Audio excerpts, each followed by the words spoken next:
자, 다음 이슈로 좀 넘어가 보겠습니다. 이른바 국가장 얘기입니다. 노태우 전 대통령 정부에서 이제 국가장으로 하기로 결정됐죠? 진행 중입니다, 지금요. 자, 그런데요. 이제 몇 가지 좀 생각해 볼 지점들이 좀 있어요. 먼저 첫 번째 기사입니다. 빈소 찾은 이순자 5.18 사과 의향 묻자 말없이 떠났다. 그리고 뭐 유족들에게는 남편이 못 와서 죄송하다. 뭐 이런 얘기 있습니다. 그리고 김영삼 전 대통령의 아들 김현철 씨 뭐 빈소 조문을 했죠. 뭐 정치 발전에 역할했다. 이런 평가를 좀 남겼습니다. 기사 하나 더 보겠습니다. 이철희 청와대 정무수석 어제 언론 인터뷰에서 질문을 받고 이렇게 대답을 해요. 전두환 국가장 그건 일고의 가치도 없다. 지금 노태우 전 대통령 국가장이잖아요. 근데 이제 그러면 전두환 어떻게 할 거냐? 이걸 질문을 받은 거예요. 했더니 일고의 가치도 없다. 다르다는 거죠. 자, 그럼요. 지금 두 가지 기사 연속해서 소개해 드렸는데 영상으로도 역시 두 가지 모습 연속해서 담았습니다. 보시죠. 어떤 말씀 하셨는지 궁금합니다. 잠시만요. 사과했는데 5.18 시행자들이 사과가 없으신가요? 전두환 전 대통령을 언급하시는 분들도 있던데 저희는 완전히 다른 케이스라고 봅니다. 전두환 전 대통령의 경우에는 뭐 국가장이나 심지어 국립묘지 안장이나 이런 건 일고의 가치도 없다고 생각하고요. 관련 기사 하나 더 이어가 보겠습니다. 자, 전두환, 이명박, 박근혜는 국가장법 손질 안 하면 또 혼란 온다. 아, 앞으로 어떻게 할 거냐는 거죠. 현행법은 명확한 기준이 없다. 그 여당 일각에서는 지금 이 노태우 전 대통령 국가장에 또 반발하는 목소리도 있어요. 야당에서는 뭐 과오 반성 여부 등으로 유연성 있게 할 필요가 있다. 뭐 이런 겁니다, 지금. 아, 그러네요, 지금. 어떤 형사적 처벌을 받는 전직 대통령. 그 결과가 있는 대통령 어떻게 할 것인가. 뭐 이런 문제예요, 지금요. 문주중 교수님. 네. 전두환 국가장. 청와대에서는 일고의 가치도 없다 얘기해서 일단 이 문제는 어떻게 보십니까? 이게 약간 저는 2011년으로 거슬러 올라가면은 예. 그 국장하고 그 국민장 예. 그걸 이렇게 통합한 법률이 통합했죠. 예, 통합했었는데 그때 통합할 때 대상이나 절차만 있었지 혜택을 제한하는 기준이 없었어요. 좀 명확하게 안 만들었다는 거예요. 예, 그러니까 예우를 어디까지 해야 되는 건지 그냥 전 현직 대통령이면 중대범죄를 저질러도 그냥 하는 건지. 넘어가야 되는 건지. 예, 거기에 대한 논의가 없다 보니까 지금 시간이 지나와서 이게 문제가 됐고 지금 법대로라면 네. 정부가 그때마다 판단을 해야 되는 상황이 네, 왔어요. 맞습니다. 그냥 정무적 판단은 해야 된다. 정무적이나 여론의 판단에 따라야 된다는 건데 지금 이철희 정무수석 말씀도 조금은 논리의 모순이 있는 게 일고의 가치가 없다라고 했을 때 그러면은 노태우 전 대통령의 지금 이 국가장은 그럼 어떤 논의에서 비롯됐느냐 거기에 대해서 사실은 사회적 통합이 됐느냐 안 됐느냐라는 판단이 상당히 주관적인데 문제가 있습니다. 예. 그렇기 때문에 그리고 앞으로도 지금 기사에도 나왔지만은 박근혜나 이명박 전 대통령의 그러면 이후의 자치는 어떻게 해야 될 것인가 이런 부분에 대해서 제대로 된 혼란을 수습하려면은 예. 법 개정이 필요한데 또 요번에 논란이 있는 게 이번 정기국회 때 또 송영길 당대표가 더불어민주당 당대표가 법을 개정하겠다고 하거든요. 예. 근데 작년에도 행안위 보고서가 있었는데 그때도 그냥 솔직히 유아무아 넘어갔는데 그러니까 법은 이미 발의가 된 상태였어요. 네, 그래서 맞습니다. 어떻게 좀 해보자고. 근데 지금 와서 부랴부랴 이렇게 대선을 앞두고 법 개정을 하게 됐을 때 과연 그게 정교할지 또 하나 그리고 그게 오히려 사회 혼란이 되지는 않을지 그리고 잘못하면 어떻게 법을 개정해도 오해가 될 게 어떤 지지층을 모으기 위한 법 개정이 아니었느냐. 이게 또 이 진영에 따라서 시각이 다르다는 거죠. 네, 그러니까 저는 조금 이게 국민의 정서를 판단한다면 요번에 조금 숙고하고 숙기를 해서 대선 이후에 이 문제를 조금 더 정확한 기준으로 매듭지었으면 좋겠다는 생각입니다. 최인정 변호사, 지금 법이 도대체 어떻게 돼 있는 건지 그리고 지금 상태로는 계속 정치적으로 판단을 해야 되는 건지 이 얘기 좀 해주세요. 그렇습니다. 이 법이 명확합니다. 어떻게 돼 있습니까? 네, 명확한데 말씀한 것처럼 옛날에는 국장, 국민장에 관한 법률이었는데 예. 2013년에 이것이 국가장법으로 통합이 두 됐습니다. 가지 이제 합해서 이제 그렇죠. 국가 장로 옛날에는 단일화하자. 국장은 7일, 국민장은 5일 뭐 이렇게 했는데 그럼 전직 대통령 누구는 7일로 하고 누구는 5일로 하냐 이런 논란이 돼서 그냥 5일 이내로 한다라고 바꾼 것이 지금 그 국가장법인데요. 예. 국가장법 같은 경우에 지금 대상은 전직 현직 대통령, 대통령 당선인 또 그 국가 또는 사회에 현저한 공헌을 남겨 국민의 추앙을 받는 사람 이렇게 돼 있습니다. 근데 국민의 추앙을 받는 사람이 논란이 될 수는 없겠죠. 결국 지금 전 현직 대통령이 문제인 것 같은데 예. 지금 이렇게 해서 국가장을 할 수 있는 요건이 4가지가 돼 있습니다. 첫 번째 요건이 뭐냐면은 아까 얘기했던 그런 분들이 서거했을 때에 첫 번째 유족의 의견을 들어야 됩니다. 두 번째 행안부 장관이 제청을 해야 됩니다. 그러면 그다음에 국무회의 심의를 거쳐야 됩니다. 예. 그다음에 재미있는 것이 대통령이 결정하는 바에 따라 국가장으로 할 수 있다라고 돼 있습니다. 사실상 대통령이 결정하는 거네요. 그렇습니다. 법상에 결국 따르면. 대통령이 결정하도록 돼 있는 겁니다. 예. 결국 그 지금 말씀하신 것처럼 뭐 중대한 범죄를 저지르고 어떻게 국민의 추앙받지 못한 전직 대통령은 어떻게 하느냐가 문제가 되는데 예.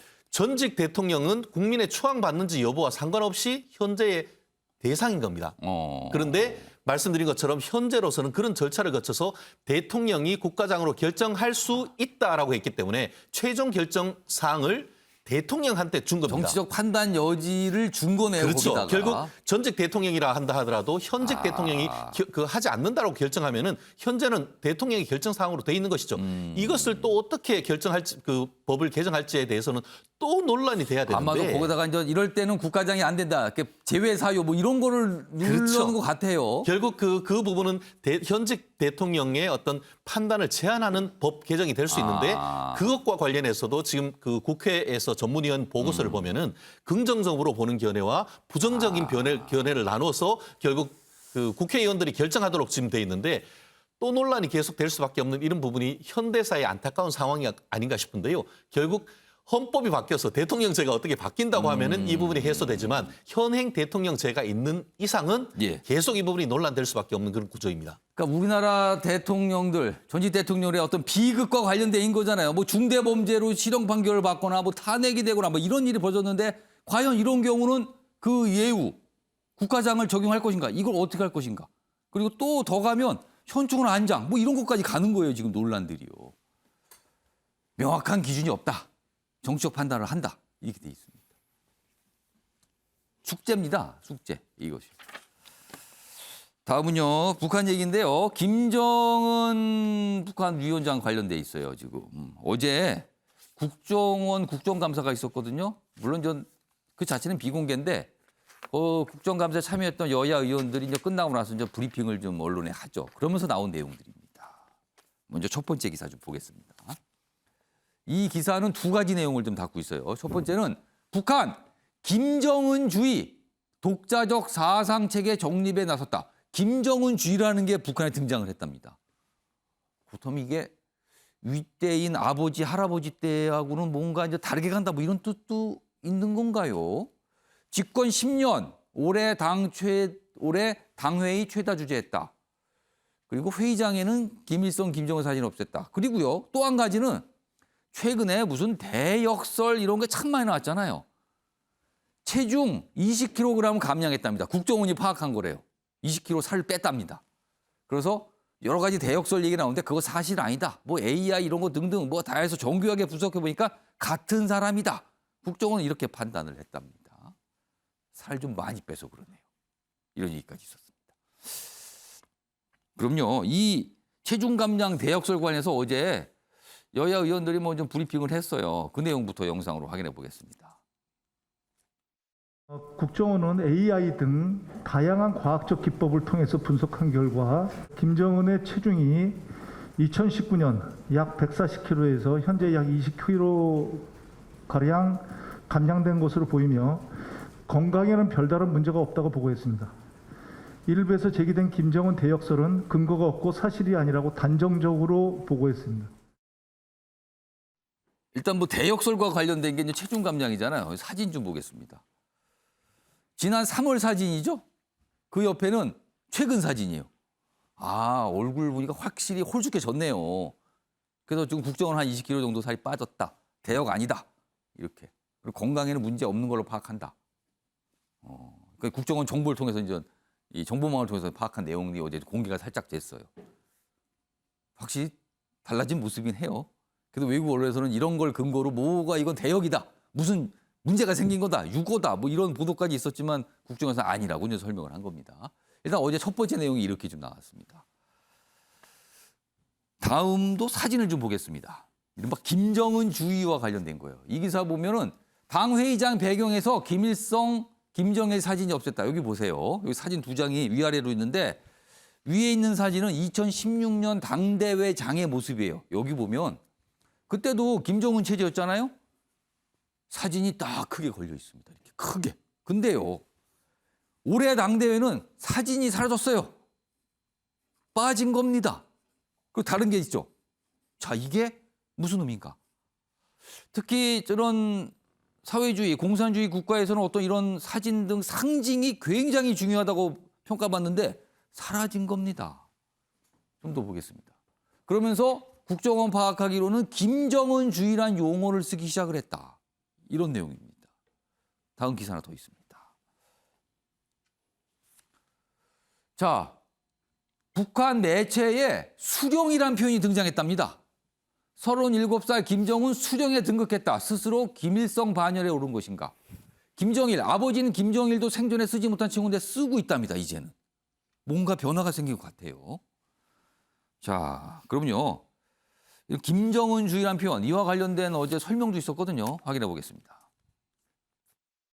김정은주의라는 용어가 사용되고 있다는 걸 확인했고 어떤 새로운 독자적인 사상 체계로 정립하는 시도가 좀 있는 것 같다. 자, 김광학 교수님, 이거 분석을 좀 해봐야 되겠습니다. 일단 김정은주의란 표현을 쓰고 있다라고 국정이 파악했다. 그리고 북한 관영 매체에 수령이란 표현이 등장을 했어요. 그리고 사진은 사라졌어요. 이런 세 가지 모습입니다. 이게 무슨 의미일까요? 이게. 그러니까 통치 10년이 됐거든요. 예. 이제 완벽하게 김정은 시대를 열겠다. 이거 이제 더 이상 할아버지, 아버지의 어떤 그 영향권에서 벗어나겠다. 그러니까 처음에 제일 먼저 등장했을 때 김정을 보면 거의 과거의 김일성 모습을 그대로 따라하는 예. 거기에서 뭔가의 어떤 그 위험이라 그럴까요? 뭐 이런 거를 이제 빌어오는 그런 어떤 행태를 보였는데 지금은 이제 그럴 필요가 없다는 것이죠. 독자적으로 간다. 그렇죠. 그만큼 이제 완전히 장악했다는 근데 것을. 아버지 때도 사실은 수령 무슨 그렇다고 김정일주의 이런 거 안 썼는데. 그렇죠. 더 아니, 나간 거예요, 그럼? 그런데 이제 처음에 우리가 이 역사를 보면 예.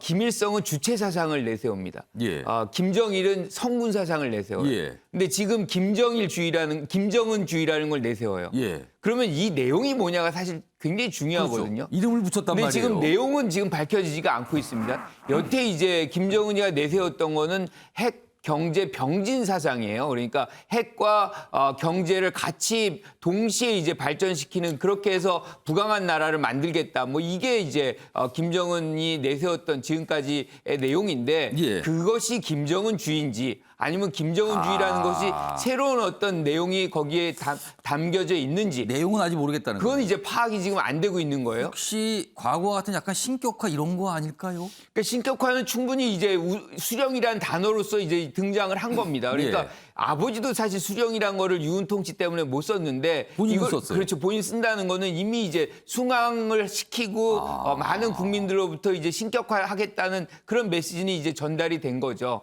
그래서 제일 중요한 거는 여기서 이제 완전히 장악했다는 것 그리고 수령의 어떤 위상에 이제 올라갔다는 것.